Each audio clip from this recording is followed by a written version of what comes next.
welcome back to The Queer Gaze. Before we go any further, we'll quickly remind folks that we do have a Patreon where we talk about half of the juicy stuff. So if you feel like you're not quite getting enough content, you should definitely subscribe at patreon.com/thequeergaze. Yes, and please do follow us on social media at The Queer Gaze, where you can find out what you will be covering next.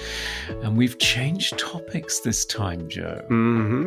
Yes. So Conrad, what are we talking about for our next batch of well-known title, but also forgotten title? Because we're back on the well-known side. We are, yes. We are looking at doomed, sexy experimentation. Oh. One of my favorite genres. How about you? Many titles come to mind. So what are we kicking things off with? Well, this has got to be the granddaddy of them all. Certainly one of the most famous. Yeah. It is Luca Guadagnino's adaptation of Andre Ackerman's Call Me By Your Name, arguably the film that launched Timothée Chalamet into international stardom, certainly the one that brought him to my attention.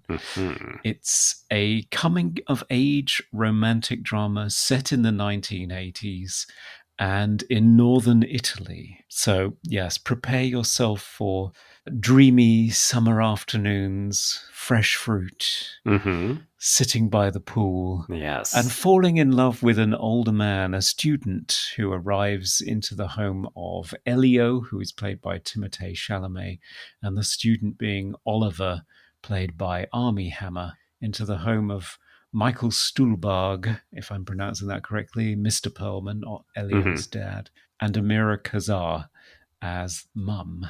So, I mean, does this need much by way of introduction, Joe? This movie was huge, certainly on the awards and the festival circuit. It was indeed, yes. I had the pleasure of catching this at TIFF the year that it debuted, and it went over like gangbusters. It was a sensation. I had actually forgotten that this film earned Chalamet his first acting Oscar nomination. So he was nominated for Best Actor for this, which is not that surprising when you rewatch the film because it is such an assured and accomplished performance. But he really just kind of burst onto the scene with this. Yeah, it's such a nuanced and detailed and committed performance as well. Obviously, we have to talk about the fact that neither of our lead actors are queer as far as we know. I was actually so disappointed. I so fully believed in Chalamet's performance that I was convinced he must be queer. And then I was very saddened to learn that he was not. Yeah. No, that's very disappointing, but we can live with it. I think there are many other reasons why he was ideal for this role. Certainly his chemistry with Armie Hammer is just palpable. Yes. They have an incredible on-screen chemistry. I love the behind-the-scenes story that I've read from Luca Guadagnino on how he got the two comfortable with each other, which was to take them outside. I think the production was based in the house that they're shooting around, the family home in northern Italy. Oh, okay. And when they arrived, he just took them outside and said, I just want to see the two of you kissing, just, to get some practice in. Oh. Yeah. And so they started, and, initially it was kind of awkward or whatever. Right. But then they really got into it, and they kept waiting for the director to say, okay, cut. Right. And they eventually came up for air, and he was gone. He just left the two of them canoodling on the lawn. So he was trolling them like, okay, you two break the ice. I don't even need to stay. It's about you two. It is, yeah. You figure this out, and I'll come back when you're done. Yeah, I will say one of the things that I really enjoyed about this, because the first time I saw it, I didn't really know much about it, except that it was a queer film and that it was kind of a coming of age, it's not quite May-December romance. I don't know how much we want to go into the two big controversies that have now come out of this film. So one is that Armie Hammer is not quite effectively canceled, but he engaged in not good behavior with a variety of different women, and people now like to call him a cannibal and other bullshit. I don't care about that kind of stuff, whatever, until he gets prosecuted or goes to jail. As far as I'm concerned, that's gossip for the internet and so on. Yeah. But obviously, the other big deal was the age gap between the two characters. And Conrad, you and I talked about this offline because we knew that people have a big issue like, oh my God, this is a movie about statutory rape. We can't celebrate it as a coming of age romantic classic because it's inappropriate. But you did some digging and you discovered this is not statutory rape. No, certainly not in Italy, because I think the age of consent there is 14. Mm-hmm. It's a very different attitude towards sex in Right. European countries, and drinking as well, all kinds of things. So, yeah, it's not an issue that he's engaging in this. I do think there is an issue with the film, or at least it's exacerbated in the film, because Elio is supposed to be 17. Oliver is supposed to be 24. Mm-hmm. In fact, Timothée was 20 when he made the movie, and Armie Hammer was 29. I mean, it works for Timothée because he is a very youthful-looking actor. Even now, he looks much younger. He barely looks like he's aged. Yeah. Yeah. And he's a very slight person physically. Yeah. And Armie Hammer is just monstrously huge. Mm-hmm. And I think that does not help the movie. I do think had they cast about, maybe they could have found an actor that was at least appeared more age appropriate for Oliver. But it's kind of difficult to imagine anybody else in the role now. Right. Yeah. Well, I'm curious because you've read the book and I have not. So I'll admit, like, Oliver has always only been Armie Hammer in my mind because he's the only person I've ever thought of in the role. But would you say that apart from the fact that he does look so much older, does he embody the characteristics? Like, is this a performance that is believable in terms of adapting the text? So I read the book after seeing the movie. Okay. You then have the problem that Stephen King talked about in terms of The Shining, that after you've seen Kubrick's movie, you're going to see Jack Nicholson while you're reading the book. And he said that's not necessarily a bad thing, but it is limiting. So I'm reading the book and imagining Armie Hammer. And the thing with the book is it's a first-person narrative. Oh, okay. And all you get from Elio is just adoration. So you never really get a fully fleshed out three-dimensional person. You just get a 17-year-old's fantasy. Yeah. So Armie Hammer's not a bad fit for that, in fact. I mean, yeah.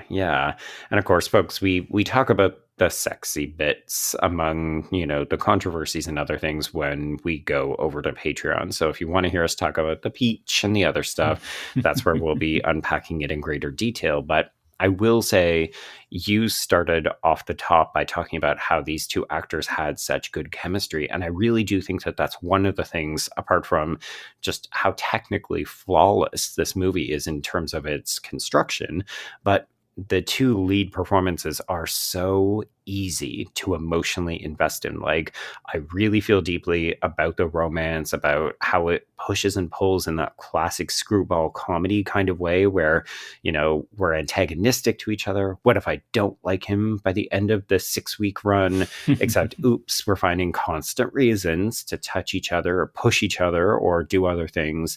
And then by the time we actually engage in sex of a variety of different kinds, I'm fully on board with it. Yeah, I would agree with that exactly. And their relationship is so compelling, particularly, I think.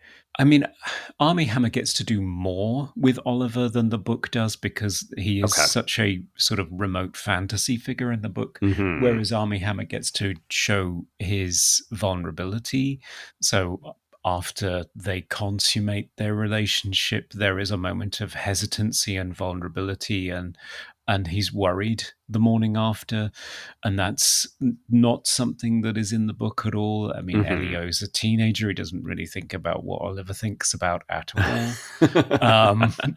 He's just thinking, was I good? Was it good for him? Was it good for me? I don't know. Yeah, exactly. So you get a little bit more depth on him, but I mean, I just so much love the character of Elio as a depiction of a 17-year-old sort of during the risky, dangerous sexual experimentation. Right. It is just so spot on in terms of how contrary and challenging and how little he understands about himself, much less anybody else, and yet how vulnerable he is. and how much he has to offer when he really tries. Right. It's one of those movies where you watch it and feel embarrassed because you can just remember, oh shit, yes. Yeah, I'm seeing a little too much of myself in this. Yeah. And I think that's why I'm more willing to forgive or lend the movie grace about the kind of age and body discrepancy between the two of them. Like, they don't look like they fit together. Oliver always looks older, more mature. Elio looks so much younger, so much more vulnerable. But to me, that's the point of this narrative, is that you're meant to understand from the beginning there is a bit of a power hierarchy. Like, it's imbalanced in the relationship, and you get the impression that Oliver should not be doing these things, and that Elio doesn't really know what he wants. And that's really what the movie is about. It's him discovering who he is in the process of falling in love with someone that, you know, they can't possibly make this work. Like, there's a finite timeline in terms of which Oliver will leave, because we do this every summer, but also, no, they're in totally different stages of their life. This is really just about Elio figuring out, do I like boys? Do I like girls? Do I not know what I like? And how to come to grips with that. And I like that the film doesn't have easy answers, but it is still so inherently relatable. Yeah, it is. And it's so relatable as a depiction of falling in love for the first time, which I think is exactly what happens here with Elio. Yeah.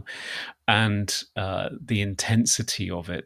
Yes. And my favorite scene at the end of the movie is, well, I have a number of favorite scenes, but I know. the scene, it's one of those movies. It is. But the scene at the end with Michael Stuhlbarger's father, I think oh my God, I messaged you and said, I just want him to be my dad. Yes. Because his speech to his son, it's everything. Warning him not to cut out the grief in order to not feel it temporarily, because he will hollow himself out and make himself less of a giving and loving person for his next relationship. Yep. It's just, I was astonished when I saw it for the first time, just floored by the emotional insight. It's the biggest gut punch in the entire film from a character who, let's be honest, has been on the periphery for most of the film's runtime. Like, and I think in part that's why it's so devastating, is because you're not ready for this character to suddenly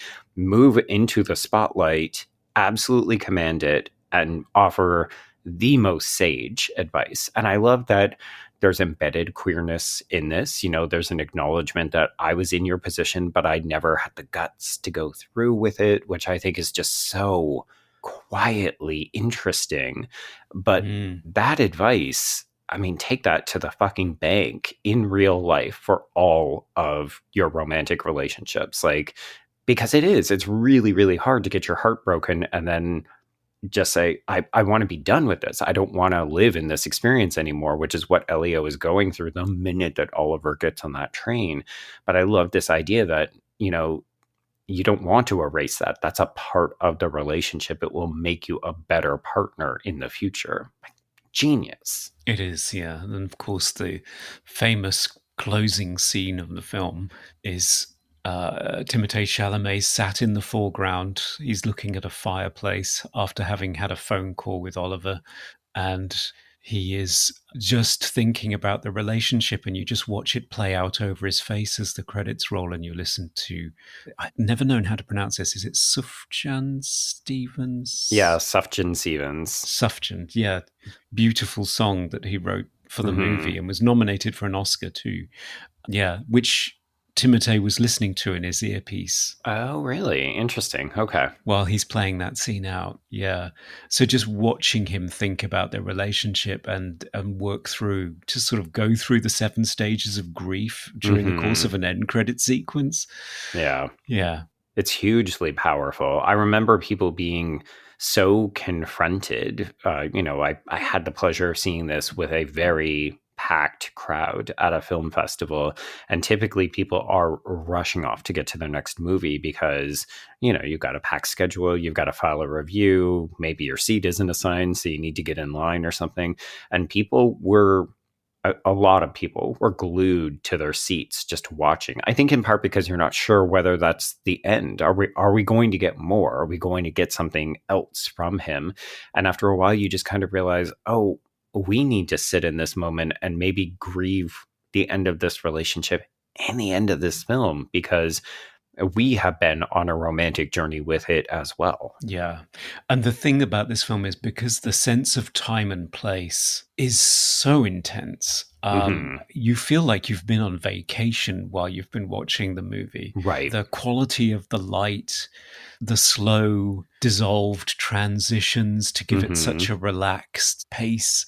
The family meals gathered around a table, sitting outside, eating fresh food that they picked from their own orchard or fish that they've caught that morning. All of it just it's a fantastic advertisement for a vacation in northern Italy. And that's why the ending, I think, is also doubly effective, is because we're not just getting the emotionality from Chalamet's performance and how devastating it is for him to get the call. And he anticipates even that Oliver is calling to give him this bad good news of, oh, I'm engaged to be married. Yay. But also because we open and it is winter, right? Like that warm, sunny glow, the feeling of being on vacation, of being in a love affair, has completely gone away. It's frozen over. We have a frozen pond before we even get into the family house. And sure, we're celebrating Hanukkah, which is lovely. And we've matured. We've completely changed our fashion. We're very much art fag, and I love it. But the reality is that this is like the cold winter after the sunny, passionate, but also kind of carefree summer. Like when Oliver first arrives and Elio is showing him around, he says, well, what do you normally do here in the summers? And Elio just says, I go to my favorite watering hole. I read a lot. Sometimes I go out at night. We might dance or something, but it's so obviously a carefree, relaxing environment. It's like, oh, cool. What better place to fall in love? What better soundtrack to fall in love to as well? The song. Dun, dun, dun, dun, dun, dun, dun, dun. That is, I think, one of my favorite scenes is the wooing from afar. I'm going to go out and I'm going to do my dance moves. And Elio can't help himself. He goes out under the auspices of Dancing with Marzia, his forever beard.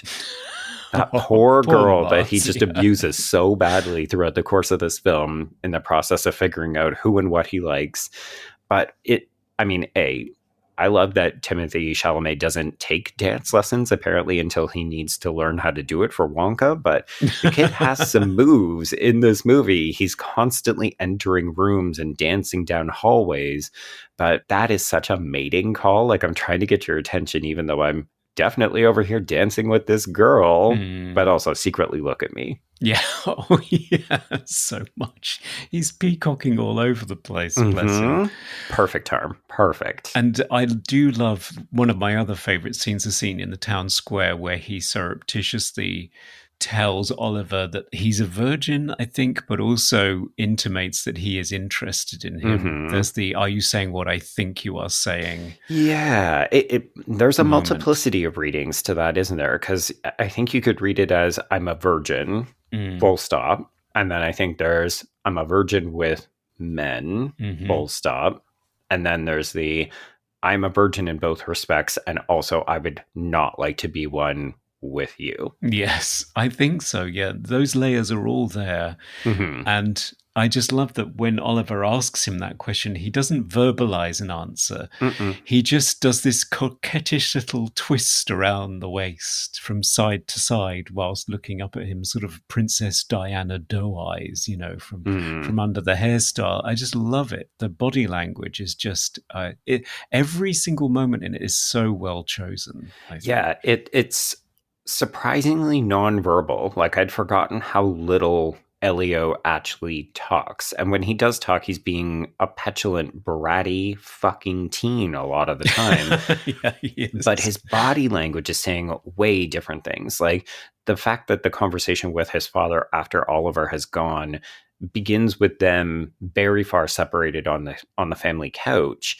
And Elio, leans into his father. Like he almost looks like he wants to put his head in his father's lap, because he is he's a wounded child at this point, and then he rightens himself up, but he's withdrawing into himself, and you can see he's hurt and childlike, but it's all nonverbal. There's no dialogue in the way that he's reacting. No.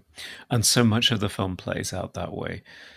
I do love that. Yeah. And I do love the soundtrack. I own a copy of the soundtrack on vinyl. Oh. And I listen to it often. It's a peculiar combination. You've got piano pieces, lots of piano pieces, Right. because Elio is, well, he's a multi-instrumentalist, actually, but he is most famous in his family for playing the piano. Right. So you have some John Adams in there. You have some Ravel as well. You have various classical pieces in the repertoire. And then the cheesiest 80s Europop. Love it.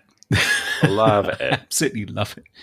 Just great stuff from Giorgio Moroder and F.R. David, Words, which I love. And of course, Love My Way by the Psychedelic Furs, which occurs a couple of times in key scenes. And it's such an appropriate song because it's very catchy. It does feel very of the time.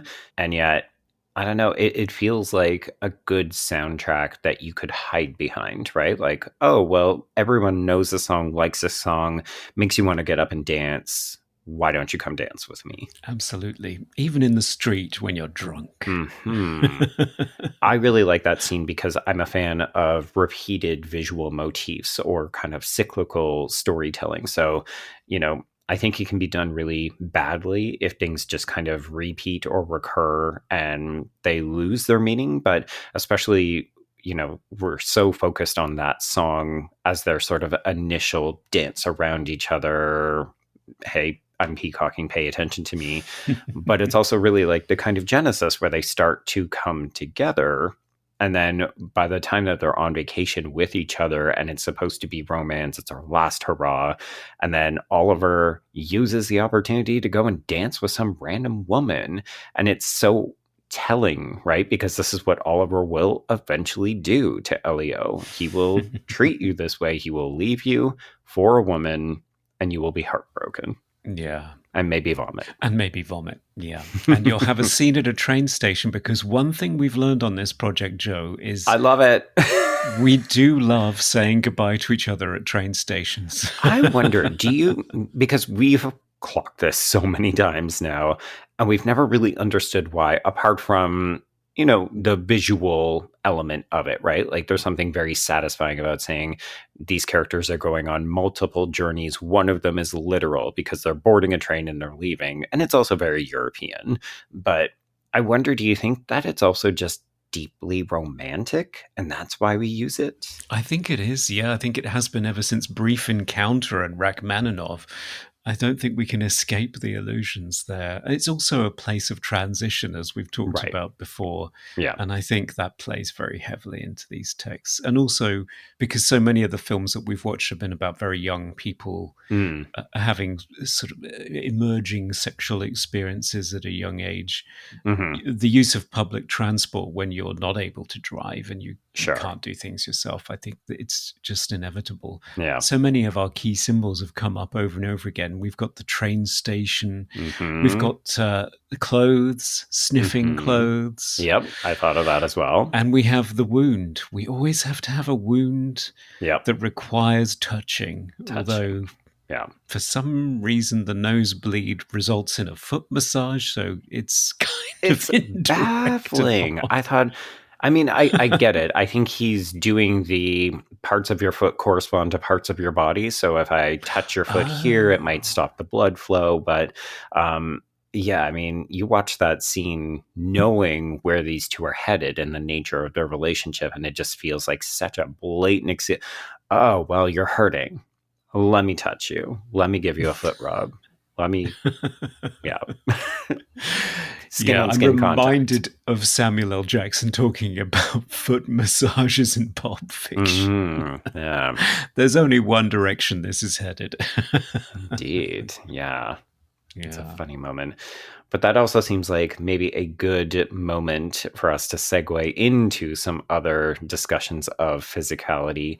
But of course, folks, if you want to hear about that, you should join us over on Patreon, where we talk about the Chili Pepper Awards, as well as some other things. But yeah, it's $3 a month, and you get bonus content, you get additional conversations, and you also get early access to these episodes. So if you are not listening on Patreon, you could have heard this a week early. You could have done, yeah. And you could have heard all the peach talk. There we go. Peach talk incoming, but only on Patreon.